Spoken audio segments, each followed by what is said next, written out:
terus memuji Tuhan. Sebab kepada Tuhan sajalah kita mau terus memandang aja. Sebab Dia adalah Allah yang layak ditinggikan. Dia adalah Allah yang layak dipuji dan disembah.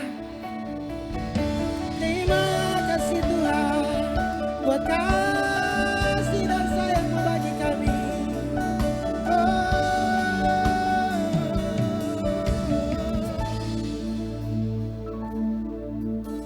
Ku pandang kemuliaan-Mu,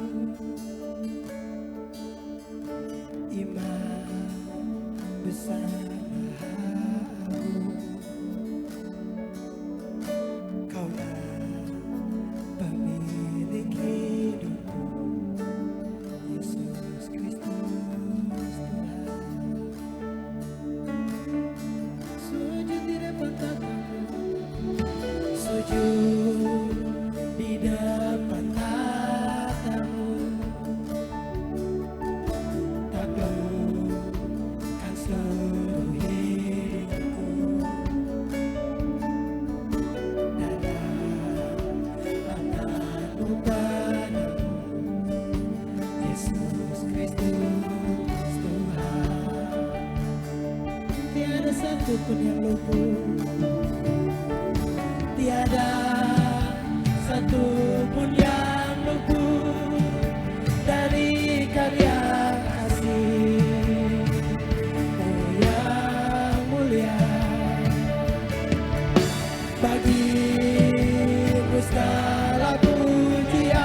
tepuk tangan yang meriah bagi Raja di atas segala raja. Haleluya. Glorify your name. Glorify your name. Terpuji namamu Tuhan. Kami percaya kami menyembah Allah pencipta langit dan bumi. Kami percaya kami menyembah Yesus Kristus Tuhan, penguasa dunia akhirat. Kami yakin dan percaya akan ada waktu di mana setiap lutut bertelut, semua lidah mengaku bahwa Yesus Kristus adalah Tuhan bagi kemuliaan Allah Bapa. Kami bersyukur kami di ruangan ini Tuhan bawa, Tuhan kumpulkan menjadi barisan pemuji dan penyembah Allah. Karena kami yakin bahwa Allah yang kami sembah bertahta di atas puji-pujian umatnya. Ada kuasa dalam pujian penyembahan. Ada kuasa dalam sorak-sorai orang-orang pilihan Allah. Terpujilah namamu. Malam ini kami rindu melalui KKR ini, kota Jayapura bahkan Papua diberkati oleh Tuhan lebih lagi, lebih lagi, lebih lagi. Terpujilah namamu Allah yang hebat. Terima kasih banyak buat perkenananmu. Kami tahu kami sudah diampuni dalam nama Yesus. Karena firman-Mu berkata, jadi siapa yang ada dalam Kristus, dia adalah ciptaan baru. Yang lama sudah berlalu, sesungguhnya yang baru sudah datang. Kami bersyukur kepadamu Tuhan. Malam ini, kami juga mau mendengar firman-Mu. Karena kami percaya, kami tidak hidup dari roti saja. Tapi kami hidup dari setiap perkataan Tuhan.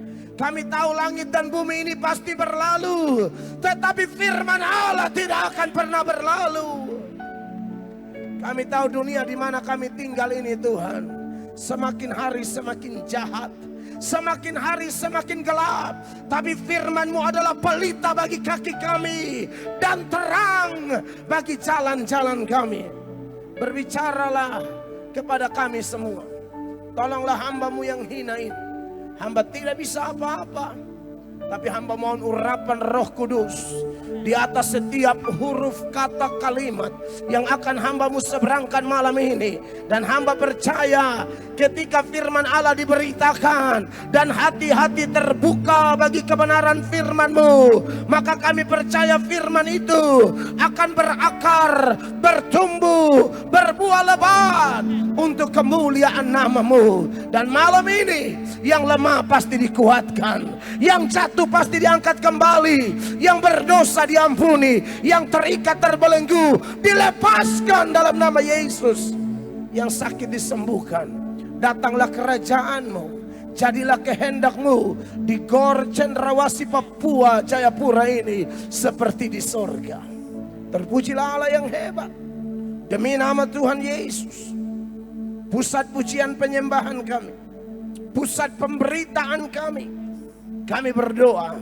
Dan semua yang rindu firman Allah, demi nama Yesus kita berkata, amin. Beri tepuk tangan yang meriah bagi Allah yang hebat. Haleluya.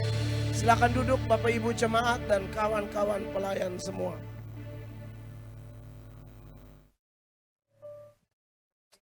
Tuhan luar biasa. Shalom. Sekali lagi kita beri tepuk tangan yang meriah bagi Tuhan Yesus. Satu anugerah luar biasa bisa melayani Tuhan, memberitakan Injil di desa, di kota, di kampung, atau dimanapun Allah izinkan. Dan salah satu doa saya adalah saya rindu memberitakan firman di Papua. Sejak saya bertobat pada tahun kurang lebih bulan Mei 1999, saya berdoa kiranya Tuhan izinkan saya masuk khotbah di Papua dan di Maluku, saudara. Karena saya banyak ke Kalimantan, ke Jawa, begitu. Tetapi kemudian waktu Tuhan, akhirnya saya sering masuk ke tanah Papua untuk berkhotbah dengan tujuan untuk saling menguatkan dengan orang-orang percaya di Papua maupun Papua Barat, seluruh tanah Papua. Atas izin Tuhan, saya sudah beberapa kali ke Papua maupun Papua Barat, baik di Sorong, di Manokwari, terima kasih, lalu juga di Sentani, Timika, Tembagapura, dan di Jayapura. Ini kali kedua saya ada di kota ini, kalau tidak salah kali kedua atau kali ketiga. Saya ada di sini untuk berbagi berkat dan luar biasa dalam KKR yang Tuhan pakai Persekutuan Lansia, GPDI Parakletos Angkasa Pura, Jayapura. Luar biasa, saya mendapatkan informasi panitianya hanya 5 orang. Begitu. Panitia yang menjadi motor penggerak 5 orang saja. Saya sudah biasa KKR dan bahkan saya sering bikin KKR. Panitia jarang kalau hanya 5 orang, minimal 20 sampai 30 orang. Ya. Tapi hari ini hanya KKR sehari di gedung yang luar biasa ini dan hanya panitia 5, saya pikir ini dahsyat luar biasa. Tapi apa yang tidak mungkin bagi Tuhan, Bapak Ibu terkasih? Kalau hanya 5 roti 2 ikan bisa kasih makan 5.000 laki-laki, belum terhitung perempuan dan anak-anak, maka saya percaya mau 5 orang, mau 3 orang, mau 2 orang, mau 1 orang, asal ada di tangan yang maha kuasa, Allah yang hebat, dahsyat dan luar biasa, maka yang tidak mungkin akan menjadi mungkin. Amin, saudara-saudara. Jadi terima kasih buat contoh teladan dari panitia bagi saya pribadi, yang melihat bahwa sudah pokoknya berapa yang mau bergerak. Tidak usah batunggu, makan waktu. Amin, kekasih Tuhan. Baik, puji Tuhan. Saya tidak asing lagi bagi orang Papua, apalagi kami juga pendeta yang melayani di media sosial, baik di YouTube, Facebook, TikTok, Instagram, radio, segala macam. Kami pakai peluang karena Yesus bilang harus memberitakan Injil sampai ke ujung-ujung bumi. Dan saya percaya bahwa salah satu cara menjangkau jiwa sampai ke ujung-ujung bumi adalah melalui media sosial. Ya, dan saya lihat banyak pendeta sekarang mulai melayani melalui media sosial. Itu luar biasa. Pendeta harus jemput bola. Amin.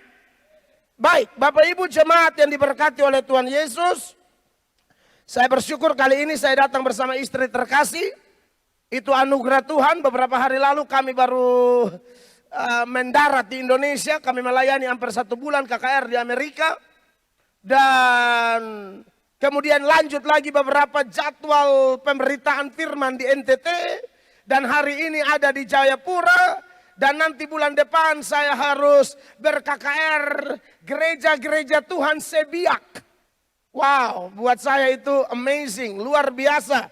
Tuhan memberi kesempatan, selagi masih kuat, pokoknya ini energi, pakai sungguh-sungguh untuk kemuliaan nama Tuhan. Supaya andai kata suatu saat sudah tidur di tempat tidur di rumah sakit, sudah keliling selang infus semua, tetapi sudah jadi berkat. Amin. Ada banyak orang sudah selang infus tapi belum pelayanan. Lalu berkata, janji Tuhan kalau aku sembuh. Ya syukur-syukur kalau Tuhan mau kasih sembuh. Karena saya ketemu banyak orang sudah selang infus. Baru mulai janji ini, janji itu. Lalu ternyata tidak sembuh. Bahkan saya pernah tahu satu orang. Dia sudah mau hampir mati. Lalu dia lihat ke langit begini, ke plafon. Lalu dia lihat, dia bilang begini. Tuhan Yesus tolong buka pintu sedikit saja Tuhan Yesus. Tolong Tuhan Yesus, aduh Tuhan Yesus terlalu tega. Kok tidak bisa buka barang sedikit saja. Saya tidak pernah hampir mati. Tapi pengalaman orang hampir mati. Kelihatannya orang tertentu diberi perkara istimewa. Bisa melihat penglihatan seperti itu. Ibarat dia ketuk-ketuk pintu. Tetapi pintu tidak dibukakan. Saudaraku dengar baik. Tuhan itu panjang sabar. Tapi bukan berarti kesabarannya tidak ada batas. Ulang. Tuhan panjang sabar. Tapi bukan tanpa batas. Kalau Allah panjang sabar tanpa batas, seharusnya tidak usah ada neraka. Tapi kenapa ada neraka? Itu artinya kesabarannya ada batas. Amin. Jadi diberkatilah Bapak, Mama, Kakak, Adik, Pace, Mace, pemuda remaja dari berbagai gereja yang ada di sini. Dan kalau video khotbah ini diposting di media sosial, diberkatilah Anda semua yang mengikutinya dan segera membuat keputusan. Amin. Kekasih Tuhan. Waktu kita tidak banyak. Menarik bahwa dalam KKR sehari ini yang dipelopori oleh Persekutuan Lansia GPDI Parakletos, kita mengangkat tema kasih Kristus mempersatukan kita. Tentu kalau ngomong topik ini, ayatnya terlalu banyak dari Kejadian sampai Wahyu. Tapi saya mau pilih nats pembukanya, terpilih dari Yakobus pasalnya yang keempat. Ayatnya yang keenam.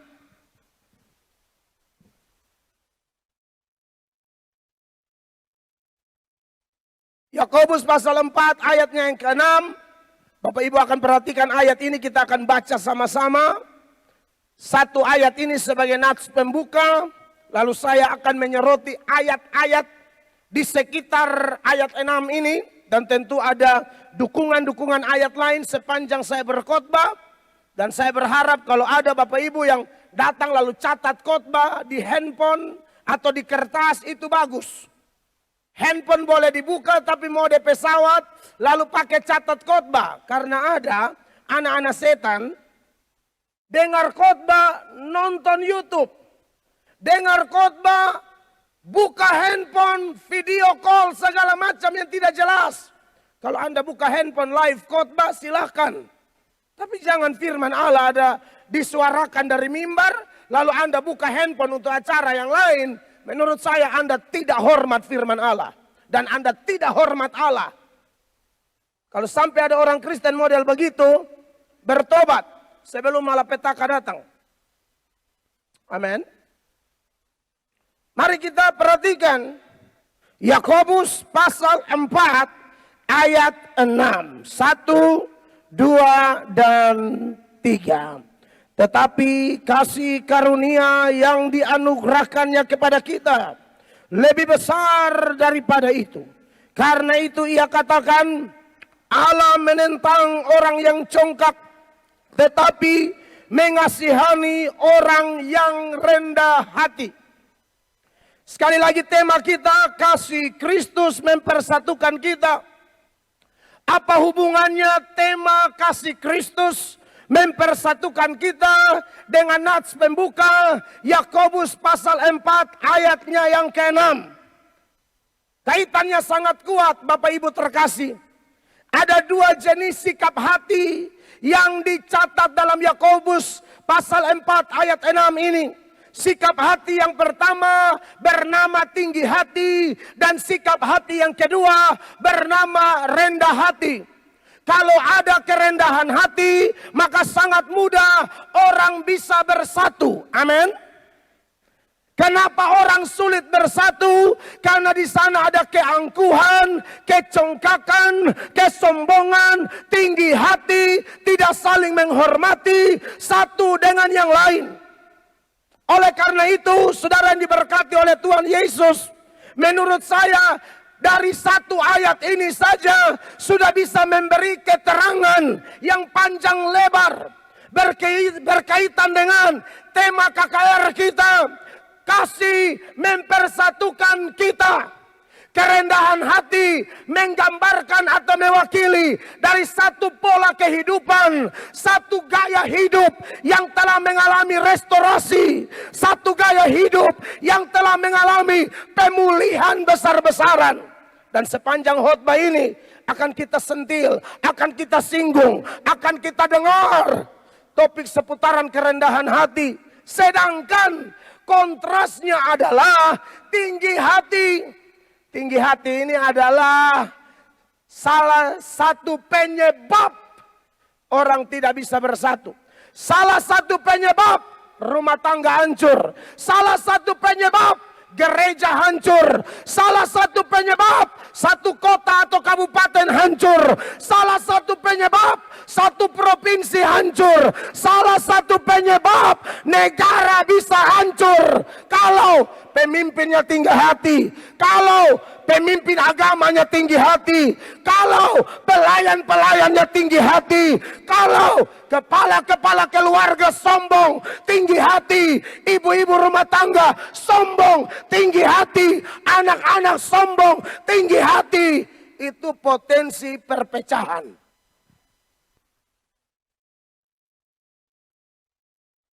Bahkan dosa paling tua yang pernah ada di dunia, atau ibu dari segala dosa, itu namanya kesombongan. Seorang teolog Katolik namanya Thomas Aquino. Thomas Aquino mengatakan bahwa ibu dari segala dosa adalah sombong. Sombong dimulai dari siapa? Malaikat.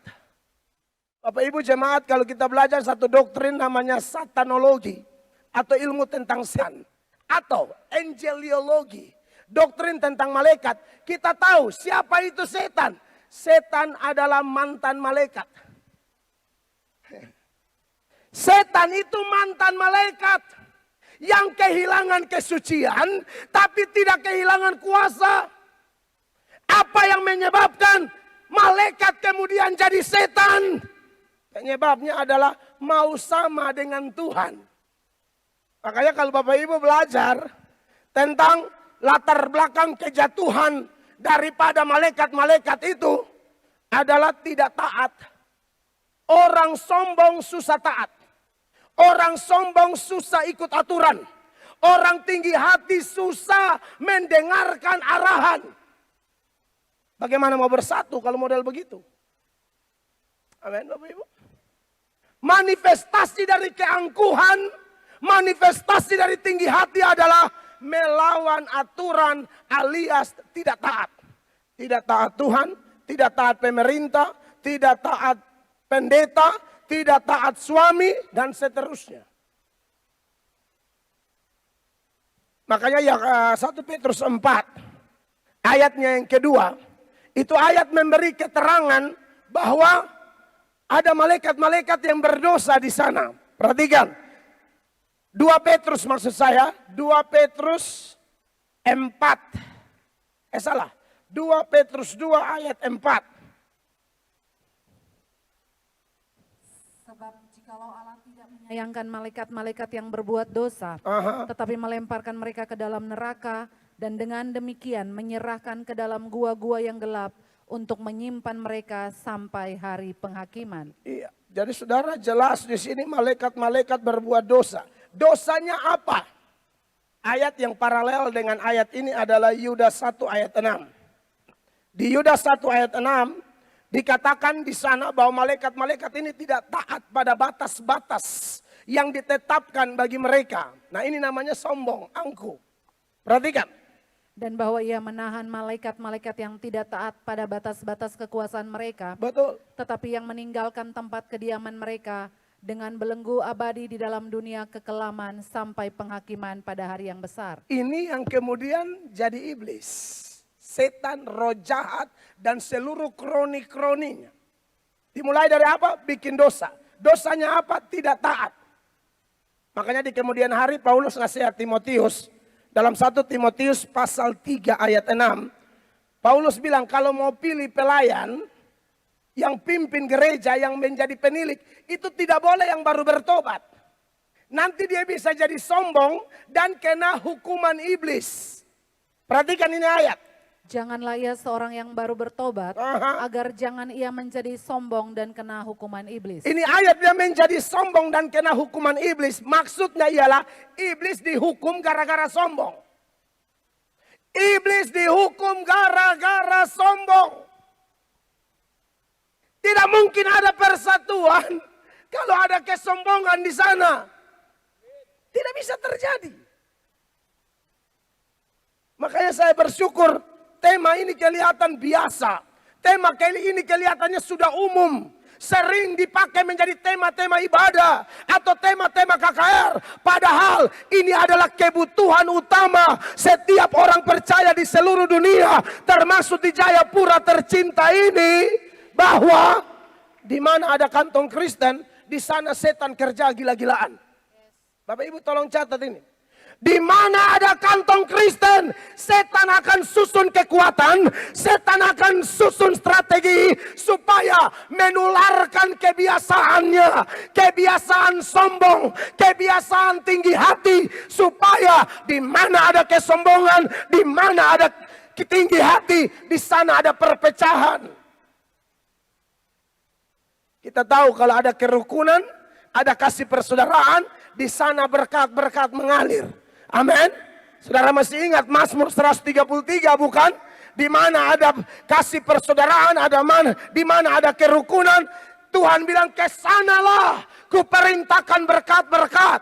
Kalau di Jayapura ada kerukunan, ada kasih persaudaraan, bukan kita yang kejar berkat, tapi berkat-berkat yang kejar kita.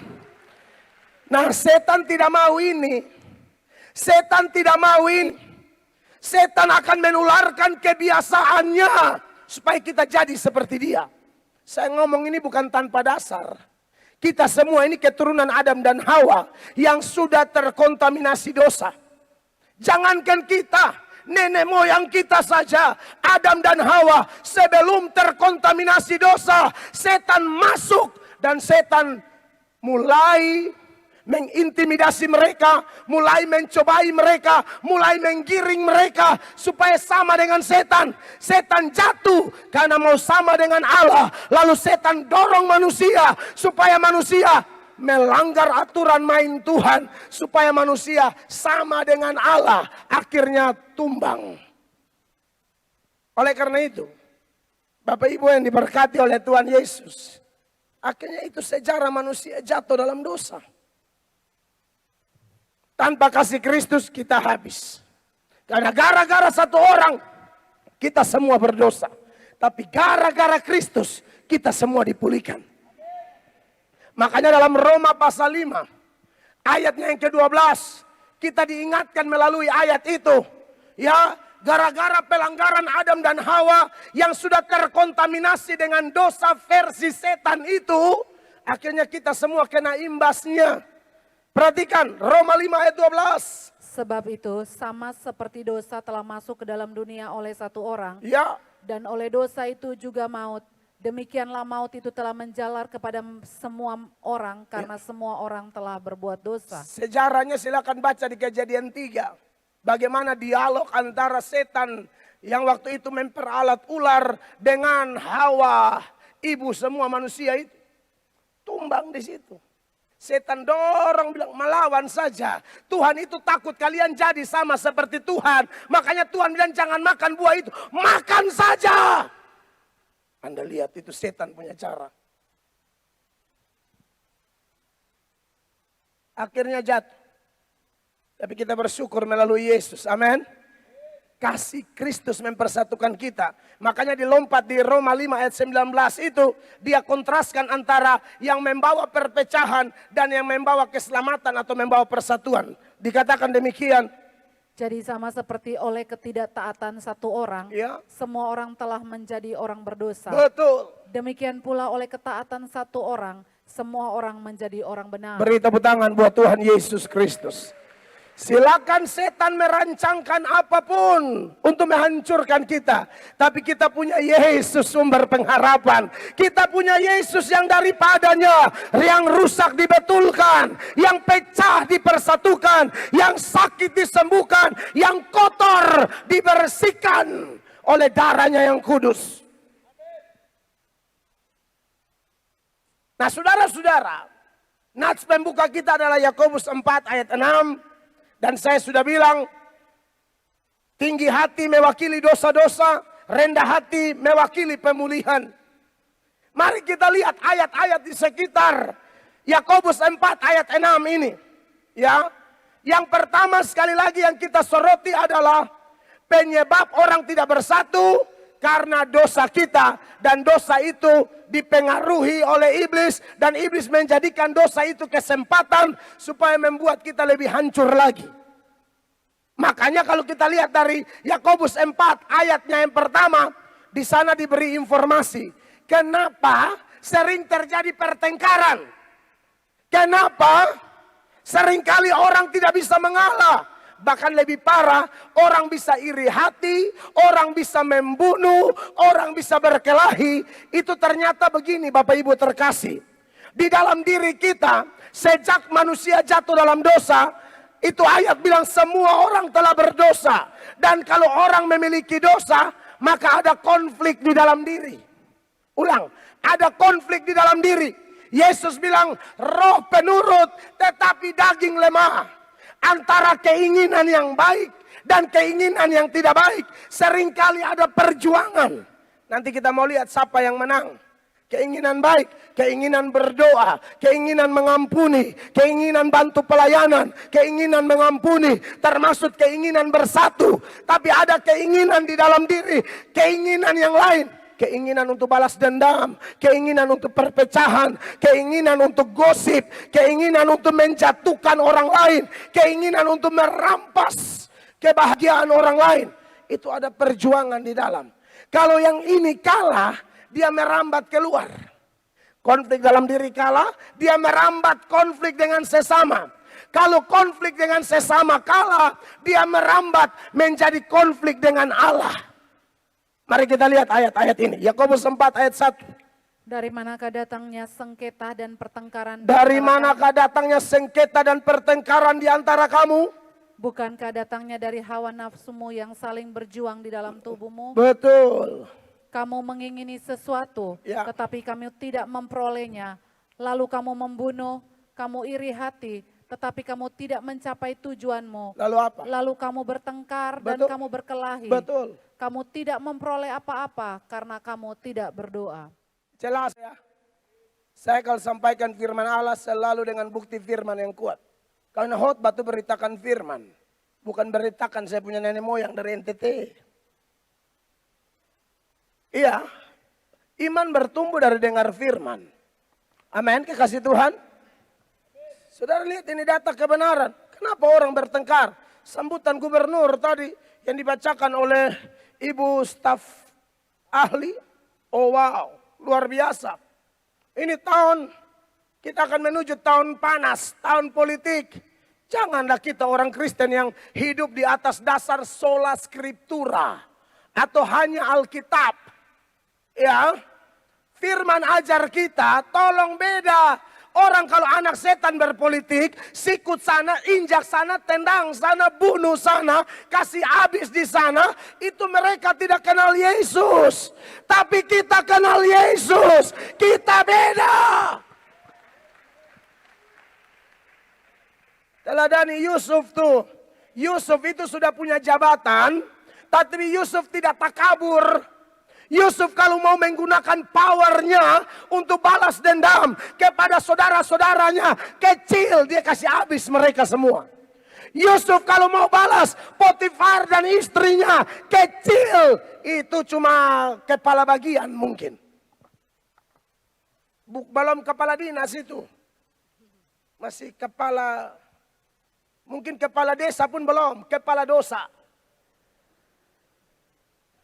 Yusuf kalau mau balas, ancor-ancor. Dia panggil, dia injak satu-satu dari kepala. Tapi Anda lihat, orang dipimpin Roh Kudus beda. Balas dendam bukan cara terbaik.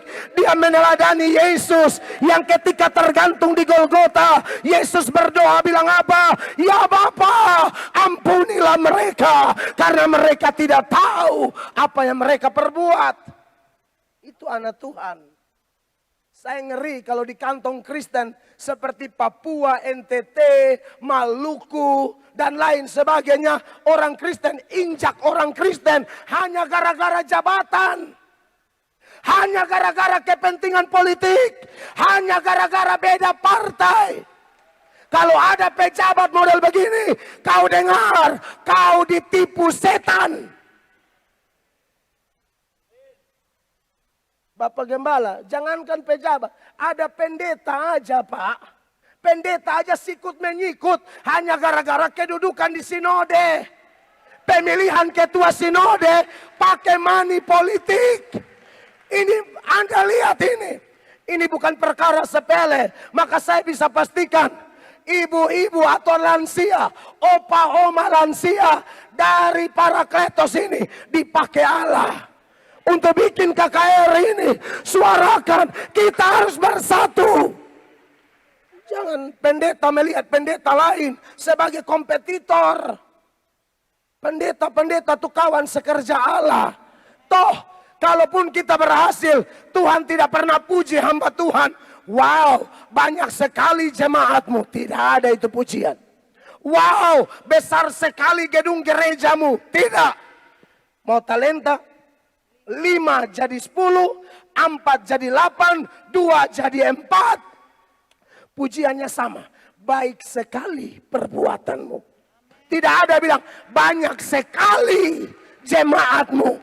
Banyak sekali jadwal khotbahmu. Tidak ada. Makanya Paulus bilang apa? Aku tanam, Apolos siram, pertumbuhan Allah. Saya bingung. Kemarin di Amerika, teman pendeta datang bahas dengan saya. Dalam pemilihan kalah, langsung mau keluar dari organisasi atau sinodenya. Kok begitu? Dia lupa seperti sambutan gubernur tadi yang dibacakan itu apa? Jabatan itu sudah ada yang atur. Jabatan itu dari Tuhan. Baca itu Mazmur 75. Ayat 7 dan 8, Allah tuh hakim yang adil, ditinggikan yang satu, direndahkan yang lain. Dari mana datang peninggian itu? Bukan dari timur, dari barat, bukan dari padang gurun, dari Allah. Jadi tak usah sok bantu-bantu Tuhan. Tuhan tahu siapa yang dia angkat, siapa yang dia kasih turun. Itu adalah hak prerogatif Allah. Baca ini ayat. Sebab bukan dari timur atau dari barat, dan bukan dari padang gurun datangnya peninggian itu. Tetapi Allah adalah hakim, direndahkannya yang satu dan ditinggikannya yang lain. Sudah baca ini ayat atau belum? Jabatan itu dari Tuhan Allah. Jadi tak usah serakah, lalu kampanye, gosip-gosip, lawan politik lain punya nama. Jangan, percaya ayat ini. Kalau memang Tuhan sudah tunjuk bapak ibu yang mencalonkan diri untuk diangkat, tidak ada yang bisa kasih turun. Kalau Allah tidak angkat, saudara paksa naik pun tidak akan naik sampai saudara masuk kubur. Omong terang benderang. KKR cuma 1 hari saja mau ngomongnya apa? Tegas-tegas. Kalau 2 hari saya masih bisa bikin lucu di malam pertama. Cuma 1 hari mau lucu-lucu apa? Iman tidak bertumbuh dari lucu-lucu. Iman bertumbuh dari pemberitaan firman Yesus Kristus. Saudara lihat, kalau hati belum dipulihkan, masih tinggi hati, konflik bertengkar, iri hati. Orang beli motor, dia punya dada kanan tatikam. Tetangga beli motor dada kanan mulai bermasalah. Saya rasa macam nyut-nyut kah? Itu baru motor. Beli mobil, stroke ringan.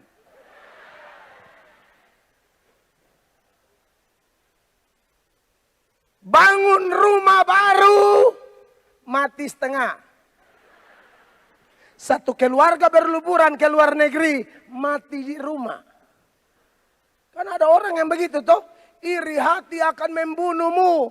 Pernah lihat firman Allah dalam Ayub pasal 5 ayatnya yang kedua.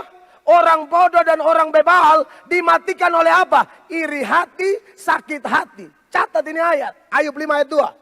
Sesungguhnya orang bodoh dibunuh oleh sakit hati. Ya. Dan orang bebal dimatikan oleh iri hati. Ngapain iri hati? Kenapa dia baru... Mentang-mentang, ini contoh saja. Saya tidak tahu di Papua atau Jayapura ya. Terjemahkan sendiri. Tapi saya ini kan pengkhotbah kantor-kantor. Pengkhotbah di segala macam bidang. Sering undang kita bicara. Dan saya lihat di sana ada iri hati, benci, dengki. Karena anak baru, mentang-mentang dekat sama gubernur, dekat sama wali kota, dekat sama bupati. Wah, dia langsung dapat jabatan tinggi. Kita sudah golongan 4, tidak pernah dapat jabatan. Ini membuat orang sakit hati. Ngapain hidup begitu? Firman Allah berkata, hati yang gembira adalah obat. Semangat yang patah mengeringkan tulang. Tapi anak Tuhan, dia tahu cara mengatasi iri hati. Dia akan bilang apa? Tidak mungkin orang itu dapat jabatan kalau bukan dikaruniakan dari sorga. Amin. Tidak mungkin pendeta itu dipakai Tuhan luar biasa kalau bukan perkenanan sorga. Tidak mungkin bisnis orang itu berkembang luar biasa kalau bukan perkenanan sorga. Tidak mungkin anak dari tetangga itu bisa sekolah sampai S2, bahkan lulus dokter kalau bukan dari Tuhan. Jadi buat apa iri hati? Anda iri hati sama dengan Anda protes Tuhan Allah. Tuhan Allah, kenapa dia? Saya kok. Saudara yang atur Tuhan atau Tuhan yang atur saudara?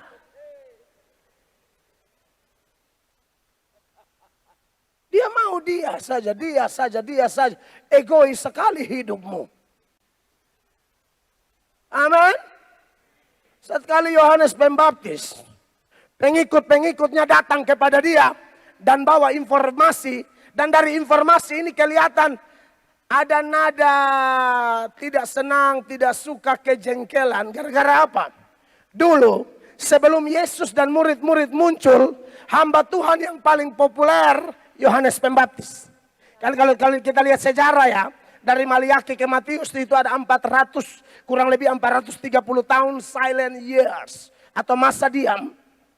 Tidak ada malaikat, tidak ada nabi khotbah. Tahu-tahu di penghujung masa diam itu muncul Yohanes Pembaptis, pengkhotbah luar biasa, melakukan baptisan massal. Tapi waktu Yesus dan tim muncul, kelihatannya Yesus dan tim lebih populer dari Yohanes. Maka murid-muridnya datang bilang, Tuhan, orang yang di sebelah sungai Yordan itu, yang tentang dia kau bicara, sekarang dia baptis juga loh. Saudara lihat jawaban Yohanes Pembaptis nanti keren. Dalam Yohanes pasal 3 mulai ayat 26. Di sana informasi keterangannya sangat bagus buat kita. Perhatikan. Lalu mereka datang kepada Yohanes dan berkata kepadanya, Rabi, orang yang bersama dengan engkau di seberang sungai Yordan dan yang tentang dia engkau telah memberi kesaksian. Dia membaptis juga dan semua orang pergi kepadanya. Iya, lalu sekarang bukan seolah-olah ya, terjemahan kita secara implisit dia bilang, Tuhan, guru mereka Yohanes Pembaptis, kita sudah kalah popularitas. Sekarang ini gereja baru, hamba Tuhan baru, terobosannya lebih gila. Tapi Anda lihat, hamba Tuhan yang benar punya sikap seperti Yohanes Pembaptis. Yohanes tidak bilang, yang mana tuh? Kok itu dia saya yang baptis? Kok tidak? Itu anak kemarin itu. Tidak keluar dari mulut Yohanes Pembaptis. No. Yohanes bilang begini. Ini cara supaya kita bisa meredam iri hati. Bahkan Roh Kudus akan bantu singkirkan iri hati dari hidup kita. 27. Jawab Yohanes, Yep. tidak ada seorang pun yang dapat mengambil sesuatu bagi dirinya. That's right. Kalau tidak dikaruniakan kepadanya Amen. dari sorga. Saudara-saudara nangkap ini? Jadi kalau kawan dapat jabatan, ingat ini ayat. Itu bukan masalah dia dekat dengan bupati atau gubernur. Itu seizin Tuhan. Baca, bahkan Koreshi, Nebukadnezar saja diberi kuasa. Itu atas seizin Allah. Beta kasih contoh yang kafir-kafir tuh. Nebukadnezar itu kan kafir. Tapi Anda baca dia dapat itu kuasa dari mana? Tuhan Allah. Kalau Allah izinkan kasih. Sebentar seperti roda. Sebentar di atas, lama-lama dia di bawah. Jadi kalau saudara masih di atas, jangan sombong. Amin. Kalau di atas, tolong jangan sombong. Jangan pikir saudara segala-galanya. Roda tak putar.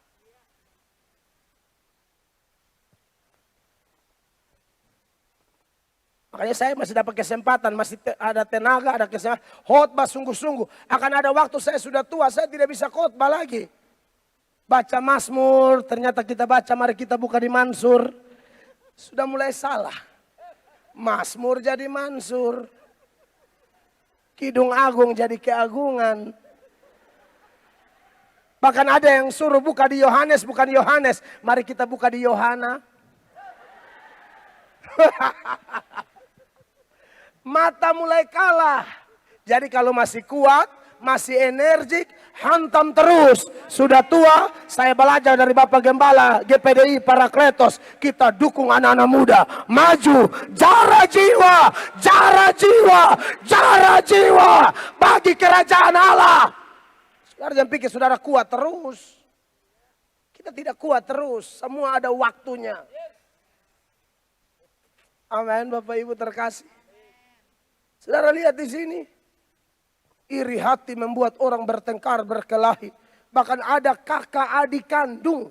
Satu papa, satu mama. Hanya masalah tanah sepotong orang bisa angkat parang mau baku potong. Hanya masalah tanah. Dia lupa dia berasal dari tanah.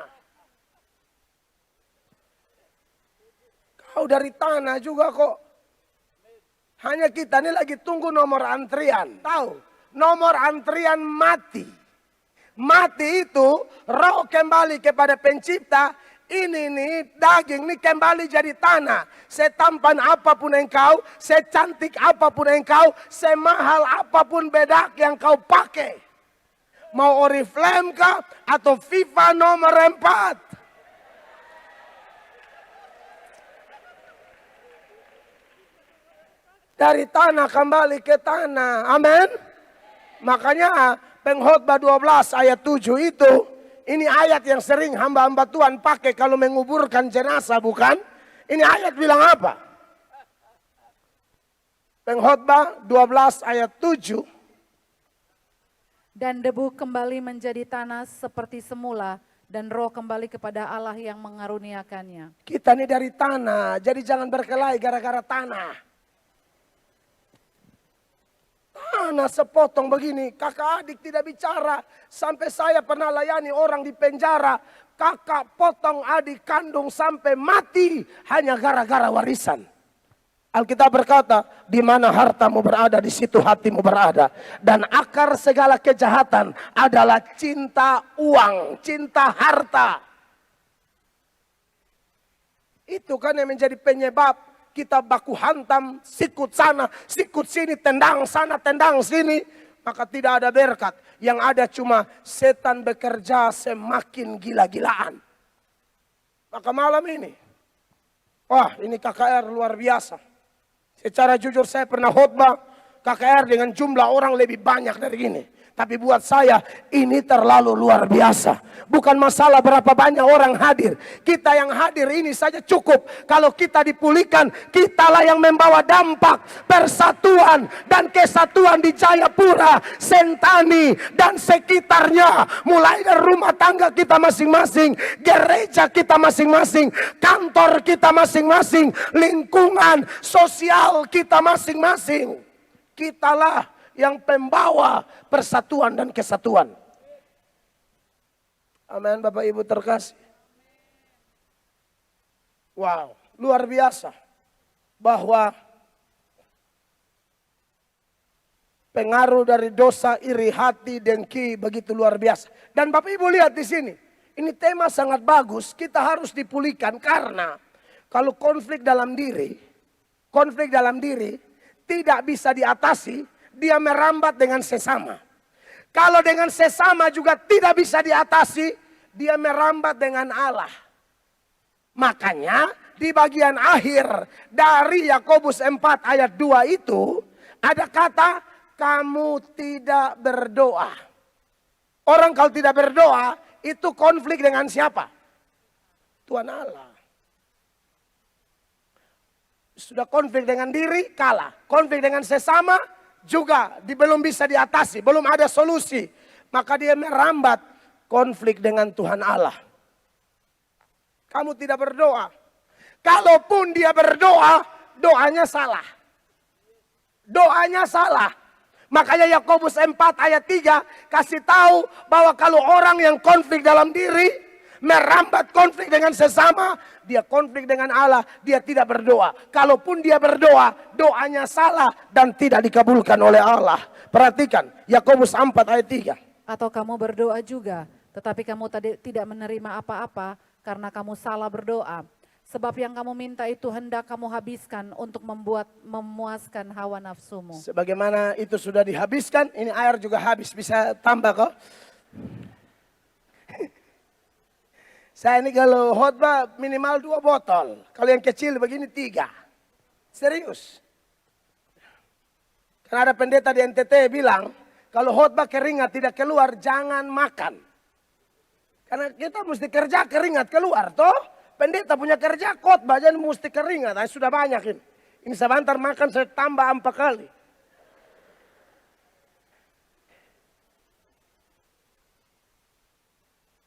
Kita punya kerja khotbah, jadi khotbah sungguh-sungguh. Sampai di mana itu ayat? Apa? Salah berdoa. Salah berdoa. Ini konflik dengan Tuhan Allah, saudara-saudara. Ternyata tema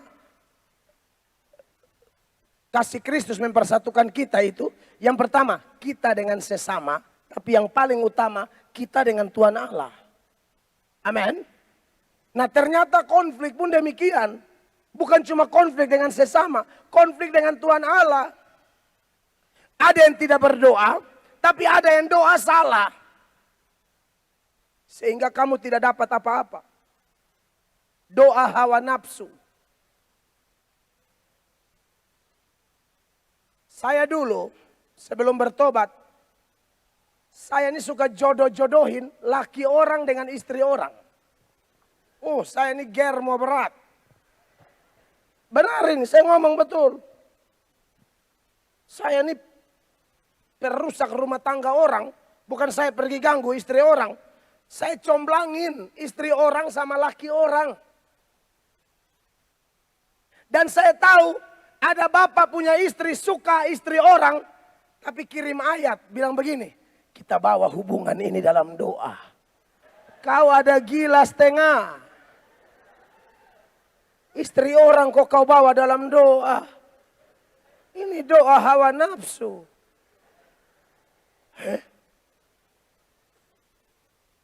Bapak itu berdoa semoga suami ibu itu mati cepat.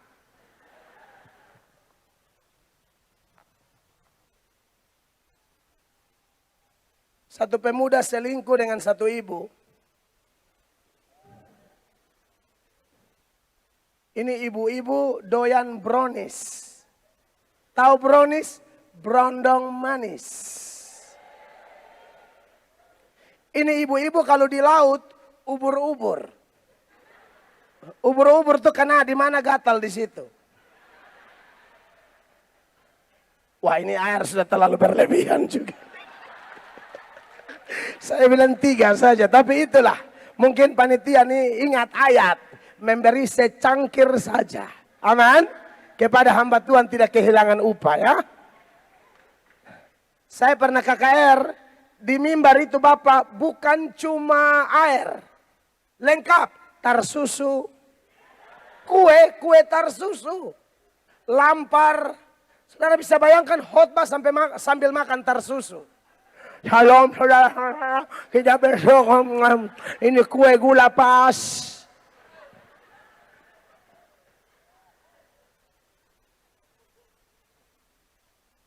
Satu ibu pacaran dengan pemuda hadir di gereja Tuhan yang saya gembalakan. Lalu saya khotbah tentang selingkuh, dia ketawa luar biasa. Saya bilang kau kalau pelaku. Kau kalau pelaku, kau jangan ketawa. Saya pakai bahasa NTT. Kau jangan pe gigi di sini. Kau sudah pelaku, dia juga pelaku, tapi dia hahaha.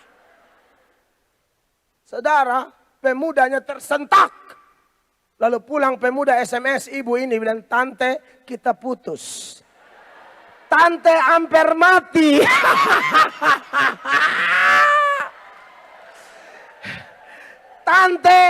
Tante sudah cinta berat. Tante Swangi betul-betul ini tante. Tante SMS ayat, ingat Roma 8 ayat 28. Kita tahu sekarang Tuhan turut bekerja dalam segala sesuatu. Anda lihat itu. Orang bisa kutip ayat untuk bela perselingkuhannya. Bukankah ini kurang ajar? Sangat kurang ajar. Saudara lihat, bahkan dalam doa saja orang tidak bisa lihat lagi. Doa itu mana yang diperbolehkan, mana yang tidak diperbolehkan. Mazmur 66 ayat 18 memberi keterangan lain. Kenapa doa seseorang tidak dikabulkan? Karena kita doa ada niat jahat. Mazmur 66 ayat 18. Seandainya ada niat jahat dalam hatiku, tentulah Tuhan tidak mau mendengar. Iya. Kau berteriak sampai mati. Tuhan bilang kau ini ada ganggu orang punya istri. Kau bilang Tuhan tolong aku, tolong aku, tolong aku, tolong aku. Ini saya ngomong. Mungkin ada bapak ibu yang datang malam ini bawa sakit penyakit. Coba cek dulu. Jangan sampai doa-doa ikut KKR A, B, C, D. Pendeta sudah doa tidak sembuh-sembuh. Kenapa? Di hati ini selalu ada niat jahat. Selalu ada iri hati, ada dengki, ada balas dendam, ada keserakahan, ada kerakusan, ada perampasan hak orang. Lalu kau doa mau angkat tangan, angkat kaki, salto belakang, tetap. Serius. Saya pikir ini ayat cukup kuat buat kita. Introspeksi diri. Alkitab berkata, bukan tangan Tuhan kurang panjang untuk menyelamatkan. Atau telinga Tuhan kurang tajam untuk mendengarkan. Tetapi dosa dan kejahatan mula yang membuat Allah tidak mendengar. Itu yang membuat Allah sembunyi. Jadi jangan menang di berteriak, doa apa. Kalau ada masalah model begitu, bereskan malam ini. Karena ada orang sakit gara-gara dosa. Pernah baca Mazmur 107 ayat 17? Kenapa orang-orang ini sakit? Perhatikan ayat ini. Ada orang-orang menjadi sakit oleh sebab kelakuan mereka yang berdosa. Ada orang-orang menjadi sakit sebab kelakuan mereka yang berdosa. Dan bukan sakit biasa, sakit yang sangat menyiksa. Dan disiksa oleh sebab kesalahan-kesalahan mereka. Ya. Mereka muak terhadap segala makanan. Nah. Dan mereka sudah sampai pada pintu gerbang maut. Sampai di situ, mereka sudah muak terhadap segala makanan. Dan sudah sampai pada pintu gerbang maut. Memang betul, tidak semua penyakit itu gara-gara itu. Karena Paulus juga sakit. Nabi Elisa meninggal juga gara-gara sakit loh. Ulang, saudara cek, Paulus itu ada duri dalam daging. Itu tafsiran yang paling pas, dia sakit secara fisik. Jadi jangan aneh, jangan langsung pukul rata ya. Gara-gara ada Mazmur 107 ayat 17, 18. Lalu saudara melihat orang sakit langsung saudara menghakimi. Ini pasti gara-gara dosa. Belum tentu. Murid-murid dan Tuhan Yesus lewat. Mereka lihat orang buta sejak lahir. Lalu murid-murid tanya apa di Tuhan Yesus? Ini dosa siapa? Dosanya atau dosa orang tuanya? Yesus bilang bukan. Bukan dosanya, bukan dosa orang tuanya. Tapi ada pekerjaan Allah mau dinyatakan lewat sakit penyakitnya. Ya. Dan saya bilang tadi Nabi Elisa itu mati gara-gara sakit. 2 Raja-Raja pasal 14 ayat 13. Kalau salah berarti tolong balik. Dan pendeta bisa salah toh. Berarti 13 ayat 14. Kalau sampai salah tidak usah cari lagi. 13 ayat 14. Ketika Elisa menderita sakit yang menyebabkan kematiannya. Sampai di situ. Ketika Elisa menderita sakit yang apa? Ini Nabi loh. Jadi kadang-kadang ada orang sakit karena faktor usia. Amin. Lansia-lansia yang panitia. Tiba-tiba ini sakit, itu umur. Abraham sakit, mata mulai kalah. Ishak sakit, mulai buta, akhirnya Yakub tipu. Itu bukan mereka kurang iman, memang tambah umur normal itu. Makanya saya bingung juga, kalau ada Opa-opa yang sudah sakit parah minta sembuh, mau ikopon.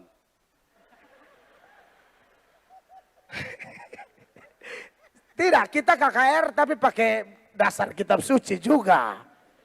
Jangan umur 100 lebih bilang doa kaki sakit. Mau ikut lari maraton.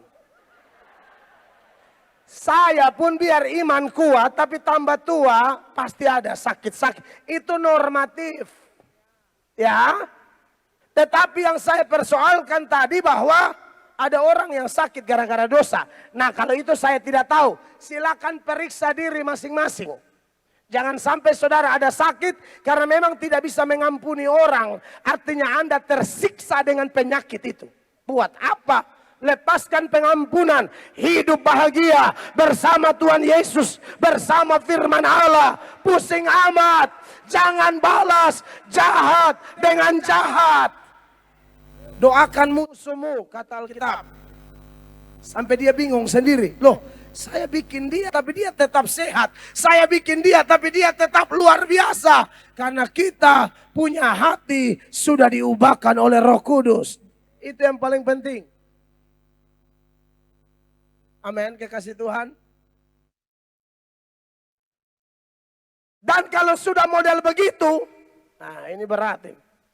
Kalau orang sudah konflik dalam diri, konflik dengan sesama, konflik dengan Tuhan Allah, kelihatan dari gaya hidupnya. Orang kalau sudah begini, manifestasinya dia mau main acting kayak apapun akan kelihatan. Se-acting-actingnya Yudas kelihatan juga kalau dia itu rasul palsu. Yudas itu acting begitu rupa sampai Yakobus tidak tahu kalau dia itu palsu. Petrus tidak tahu kalau dia itu palsu. Thomas tidak tahu kalau dia itu palsu. Matius, Simon orang Selot, Tadeus tidak tahu kalau Yudas Iskariot itu palsu. Satu-satunya yang tahu cuma Tuhan Yesus. Ada orang yang munafiknya begitu rupa, actingnya begitu rupa, sehingga gembalanya pun tidak tahu kalau dia ini penjahat. Tidak tahu. Minta maaf Bapak Gembala, Bapak pendeta di Papua, sorry to say. Bahkan ada pendeta tuh yang selingkuh. Pendeta selingkuh.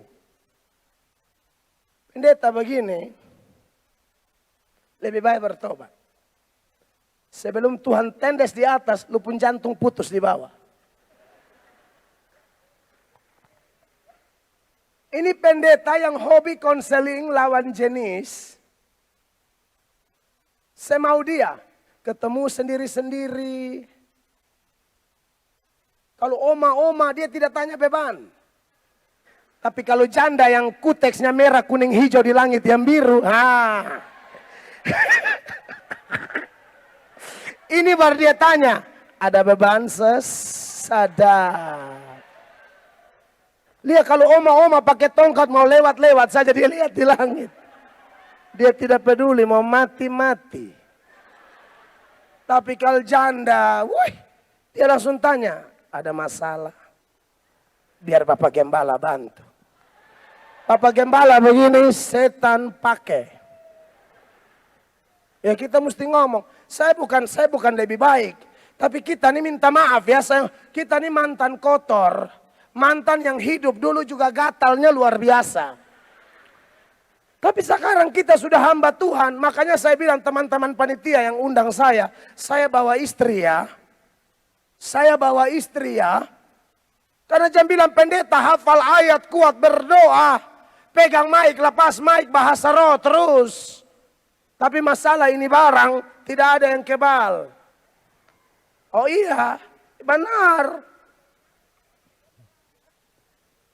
Ini bukan hanya musim hujan, musim selingkuh. Sekarang nih.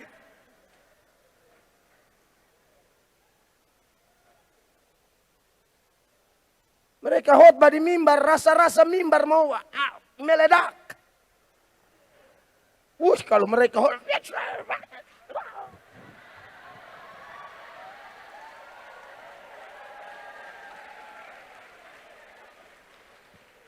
tapi ketemu perempuan cantik langsung bingung-bingung.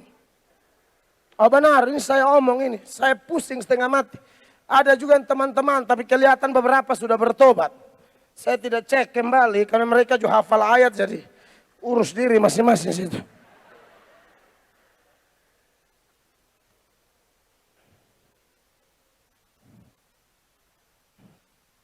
Kami di NTT itu, ada satu akun, dia punya nama Floba Mora Tabongkar. Saya tidak tahu kalau di Papua ada yang jenis begitu dan dia nama apa. Tapi di NTT itu, aduh, Floba Mora Tabongkar. Itu dia bisa buka, pendeta ini selingkuh dengan siapa, pejabat ini selingkuh dengan siapa, ketemu di hotel mana, kamar nomor berapa, jam berapa, semua data lengkap. Terakhir dia ada kasih naik postingan bilang begini. Ada satu pendeta tukang KKR selingkuh. Nah saya ini kan tukang KKR. Saya langsung bilang, wih ini siapa kira-kira? Bilang data-data sudah valid, tinggal tunggu hari H posting. Kemarin berapa pengkhotbah? Pokoknya di NTT, tapi orang lain banyak tidak suka akun ini. Kalau saya justru senang.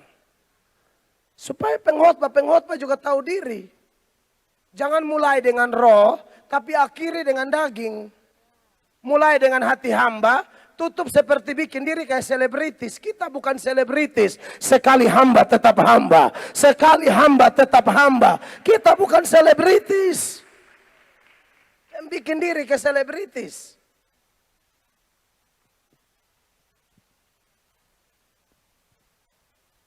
Kehidupannya mulai duniawi.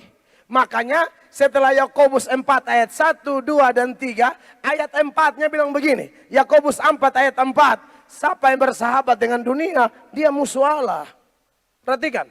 Hai kamu orang-orang yang tidak setia. Betul. Tidakkah kamu tahu bahwa persahabatan dengan dunia adalah permusuhan dengan Allah? Betul. Jadi barang siapa hendak menjadi sahabat dunia ini, ia menjadikan dirinya musuh Allah.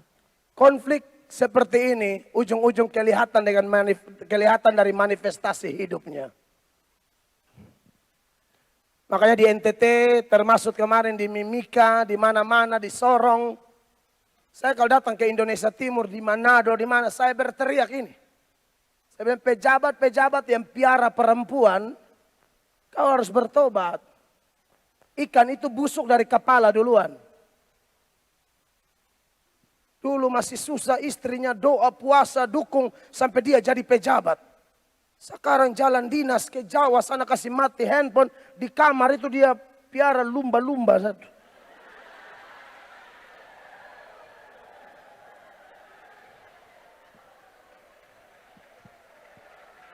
Iya, saya tidak tahu pejabat di Papua. Tapi kalau ada bertobat, daripada kau sementara bikin dosa baru mati, jenazah kirim datang tuh kita malu. Saya kalau kubur jenazah model begini Bapak Gembala, saya tidak tahu mau khotbah apa. Ini mati dalam keadaan bersinah, umur sudah 70, overdosis obat kuat. Banyak, itu tak usah tutup-tutup, banyak. Pejabat-pejabat gila harta, gila jabatan, tidak tahu diri. Kau diangkat dari sampah, Tuhan angkat kasih naik. Kau tolong tahu diri. Raja Daud, Tuhan kasih, hei Daud, saya ambil kau dari antara binatang-binatang supaya kau tahu. Kau jadi raja, kau makan sana, makan sini, serobot sana, serobot sini. Saya tahu banyak pejabat tidak suka saya. Kau sapa juga pusing sapa. Saya hidup bukan dari pejabat. Saya hidup dari Tuhan Yesus, kepala gereja, sang empunya segala berkat. Dia yang suruh saya khotbah. Saya harus nyatakan kebenaran.